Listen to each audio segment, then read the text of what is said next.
तर पाहूयात पुढची महत्त्वाची बातमी। धीरेंद्र शास्त्रींकडून इतिहास बदलण्याचं काम करत असल्याची टीका जयंत पाटलांनी केली आहे। महाराष्ट्र हे खपवून घेणार नाही असा इशारा जयंत पाटलांनी दिलाय।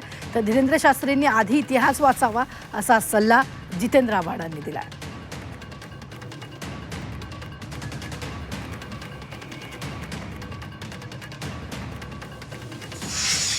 असलं कुठले पुस्तक आहे, कुठलं लोककथा आहे आम्हाला सांगावं त्यांनी।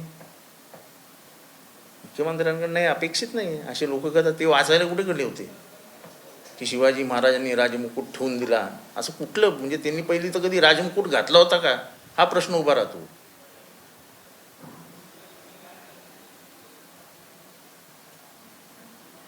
त्यांचा राज्याभिषेक कधी झाला, किती साली झाला? रामदास किती साली गेले?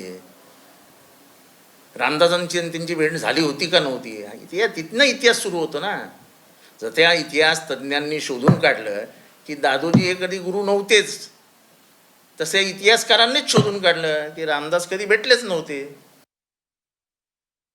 हे नको ते वारू लोकांच्या मध्ये घुसवायचा, लोकांच्या नव्या मनावर नवे विचार टाकायचे आणि मग काही वर्षांनी हा इतिहास बदलण्याचं पाप जर कोण करणार असेल तर छत्रपती शिवाजी महाराजांना मानणाऱ्या तुम्ही आम्ही असे कितीही उन्हाळे छत्रपती शिवाजी महाराजांनी आणि मराठेशाहीने बघितले